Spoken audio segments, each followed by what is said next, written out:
I am William Etabu, and I am a beneficiary and also a teacher here.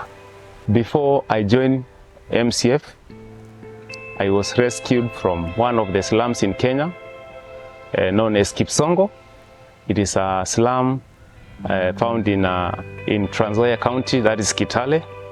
That's where we were residing with my parents after they migrated from all the way from a place called Lodwa.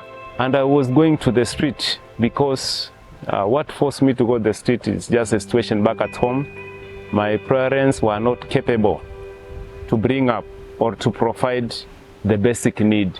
So every morning I used to go to the street with my fellow friends, and that's where we were able to look for food and other things.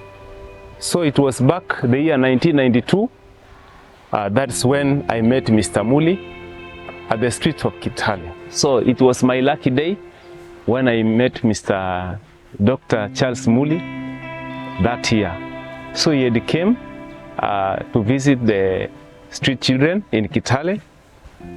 He had came some years back, but that was my lucky day. So when he came there, we gathered somewhere and he started to preach to us. So back in the street, the life that we were living there, it was terrible because we used to dig in the garbage bins, begging from people, sleeping in the street, being rained on through the night, feeling cold. Life was so terrible. So I was not in a good position. So my life was not good. And when I met Dr. Mulli that year, I had to explain to him how I have been facing life in the street, how I've been begging, how life has been so tough according to my condition. I was not in a position to walk well because of my situation, running up and there because of the policemen. So life was not good. So we gathered in a certain place in a church, and the first thing we started singing. After singing, and then he fed us. We got food, the basic need. After he had fed us, I was not comfortable, it was not enough for me, because I was thinking, going back now to the street again, begging. So I decided to explain to him my life in the street and if he can help me. So after telling him the way I've been living in the street, the way I've been living with my parents were not able to provide basic need, I cried to him so much. I cried to him and I talked to him that if it was possible, he could take me back to his home. So he just looked at me and he felt something in his heart that surely I should take this boy to my home place. I was very dirty. I had torn clothes. So I was very dirty, but he just accepted me and he just took me and put me in his car, and we drove back to his own home in Eldoret. That is 1992.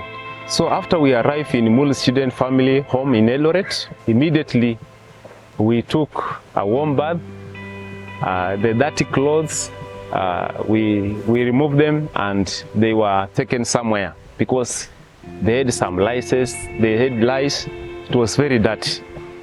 And then we took bath, we took shower. After that, we were given new clothes. So that's when I started my life in the Mulli student family. So after then I joined now. Also I had not gone to school, so I joined grade 1, that is nursery, and grade 1, that is the year 1992, and that is how I started the journey of my education.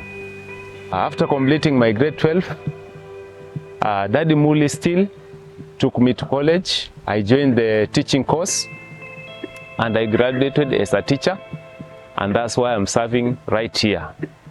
So life has been good, and we've been serving there. Right here, I'm a teacher and I'm also ambassador, because I'm representing Daddy Mulli in this community. I'm a living testimony. The way he's rescuing the children right here in Vipingo, I'm a living testimony, because I'm just feeling the way I was rescued. That's how these children are being rescued right here. So we are helping them, and we are playing several roles around here, teaching them the word of God, the way Daddy Mulli used to teach us, and also teaching them the history, the background, how Daddy Mulli started this ministry. So the children are updated, they are aware of Mulli's children family, because I am here representing him too.